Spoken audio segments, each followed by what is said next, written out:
In order to retrieve your UK National Insurance number online, if you do not currently know it, you need to first register for a UK Government Gateway account or ID, which is very easy. But you will not be able to successfully finish the whole process until you verify your identity online. This identification process uses some very new and clever technology. You're going to need a valid passport with a little rectangular icon at the bottom of the front cover, a smartphone, a camera on your computer or tablet device, and you will need to install a government app temporarily on your phone. If you do not have a passport or you cannot install a smartphone app, we suggest that you ignore this entire process for now and come back to it, as is an easy way around it. To get around it, simply request your national insurance number instead in the post. Watch our separate video on how to do this. Once you have your number, then come back here again, as registering for a Government Gateway account when you know your national insurance number is very simple. You do not need a Government Gateway account to use the Xtrapension service, but it is very useful in order to check your state pension forecast or what gaps exist now in your national insurance contributions record.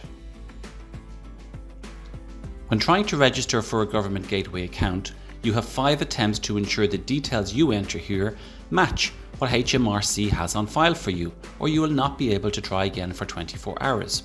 People usually fail with those 5 attempts because they do not have the correct postcode and address that HMRC has on file for them. So before you start, ensure that you have the correct UK addresses and postcodes of all the places you lived in the UK that HMRC may have on file for you. We recommend that you use Google Maps and www.postcodefinder.net to find a UK postcode.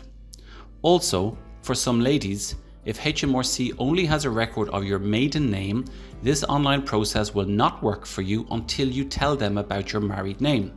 You should call and advise them of your changed name, which must exactly match what's on your current passport. Give them at least a week to update their records, and then this whole process will work very easily for you.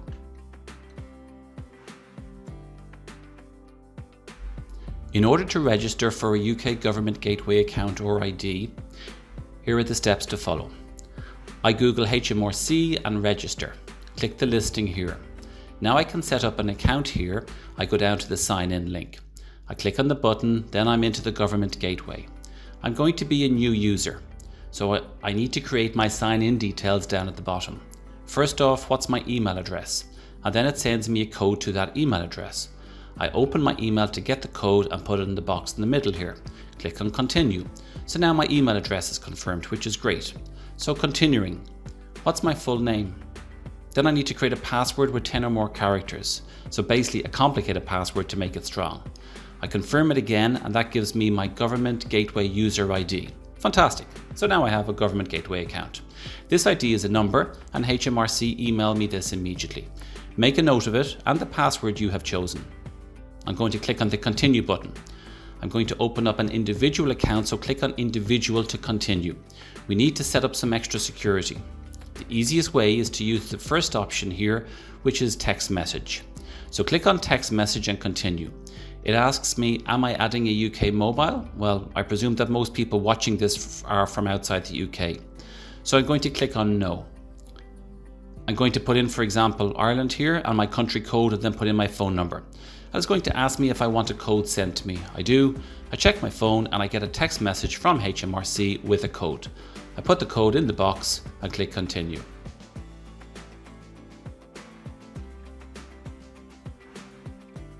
Now they need to check my identity, so continue. I enter my details, so there's my name and my date of birth. What's my national insurance number? Well, obviously we don't have this, so I'm going to go down and I'm going to click on I do not have it, or I have forgotten it. What's your postcode? This is the UK postcode that HMRC is likely to have on their records for your old home address from your time spent working in the UK. You have 5 attempts to get this right before you're locked out for 24 hours.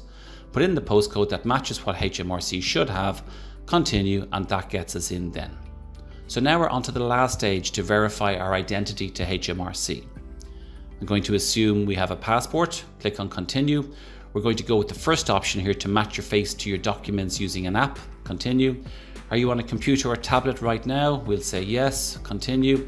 Do you have a smartphone you can use? Yes, we do. Do you have a valid passport? Yes, we do.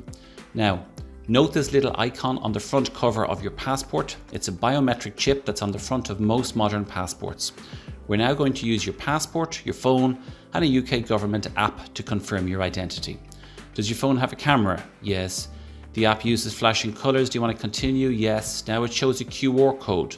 This QR code is unique to you. Read the instructions here if you do not know how to scan a QR code. For most modern phones, you simply hold your phone's camera up to the code on the screen of the computer, and it shows this screen asking if you want to download the government.uk ID check. We click download. We're brought through to the app on the App Store. Click install. Once it's downloaded, we click open, and then it prompts me to confirm our identity. We click continue. It verifies my phone is linked to my computer. Then it asks me to take a photograph of my passport details. Next, we follow the instructions on the screen to rub your smartphone over the biometric chip on your passport. Lastly, we take a selfie with the app on your phone, and we're finished. After this verification process, you should then see this page containing your lost national insurance number. You're now ready to use Xtrapension service to get a UK state pension if you're eligible.